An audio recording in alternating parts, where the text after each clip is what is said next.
നമസ്കാരം. എൻ്റെ പേര് പുഷ്പവല്ലി. ഞാനിപ്പോൾ ശ്രീചിത്ര തിരുനാൾ റെസിഡൻഷ്യൽ സെൻട്രൽ സ്കൂളിലെ പ്രിൻസിപ്പളാണ്. 33 വർഷമായി ഈ സ്ഥാപനം തുടങ്ങിയപ്പോൾ തൊട്ട് തന്നെ സ്കൂളിൻ്റെ പ്രിൻസിപ്പളായി സേവനമനുഷ്ഠിക്കുന്നു. ഞാനൊരു സാധാരണ കുടുംബത്തിൽ ജനിച്ചൊരു സ്ത്രീയാണ്. പക്ഷെ എൻ്റെ നേട്ടം എനിക്ക് നല്ല വിദ്യാഭ്യാസം നേടാനായി. ഉന്നതമായ സ്കൂളിലും കോളേജിലുമൊക്കെ പഠിക്കാനുള്ള ഭാഗ്യവും ഉണ്ടായി.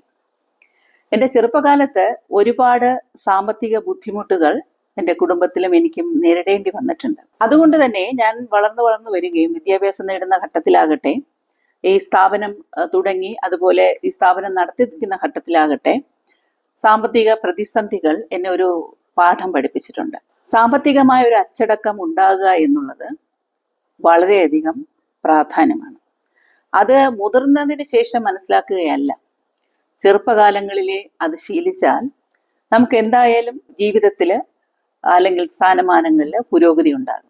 സാമ്പത്തിക അച്ചടക്കം എന്നുള്ളത് കൊണ്ട് പണം കൂടുതൽ ഉണ്ടാക്കുക എന്നുള്ളതല്ല, മറിച്ച് നേടുന്ന സമ്പത്ത് എങ്ങനെ ശരിയായ വിധത്തിൽ ഉപയോഗിക്കാമെന്നും ആ പണത്തിന്റെ ശരിയായ മൂല്യം എങ്ങനെ ഉപയോഗിക്കാമെന്നുള്ളതുമാണ്. ഇപ്പൊ പണം വെറുതെ ഒരിടത്തിരുന്നാൽ അത് വളരുകയില്ലല്ലോ. അതിന് ശരിയായ മാർഗങ്ങൾ കണ്ടെത്തി അത്തരത്തിലോട്ട് ഇൻവെസ്റ്റ് ചെയ്താൽ തീർച്ചയായിട്ടും സാമ്പത്തിക വളർച്ചയുണ്ടാകും.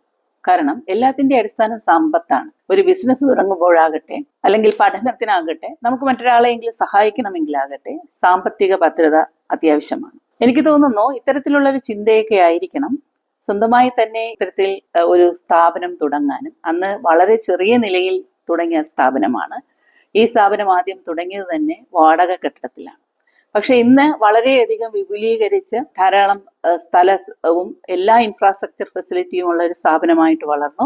33 വർഷമായി ഈ സ്ഥാപനം നടക്കുന്നു. ഇതിൽ 30 വർഷമായി ഈ സ്ഥാപനത്തിന് CBSEയുടെ അംഗീകാരം കിട്ടിയിട്ട് 25ാമത് +2 ബാച്ചാണ് പരീക്ഷ എഴുതുകയും ഉന്നതമായ നിലവാരത്തിൽ ഈ സ്കൂളിനെ എത്തിച്ചതും കൃത്യമായ ചിട്ടയായ സാമ്പത്തിക അച്ചടക്കം കൊണ്ട് തന്നെയാണ്. അത് ഞാൻ വിജയിച്ചിരിക്കുന്നു എന്ന് എനിക്ക് വേണമെങ്കിൽ പറയാൻ സാധിക്കും. ഇപ്പൊ ജീവിതത്തിൽ ഒരു അധ്യാപിക ആകണമെന്നുള്ളൊരു ആഗ്രഹം ഉണ്ടായിരുന്നു. അത് ഒരു സ്ഥാപനം തുടങ്ങാൻ കാരണമായി.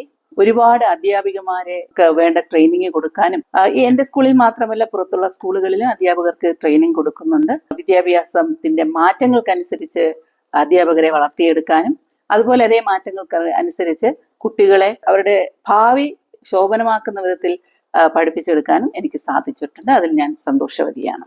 നന്ദി.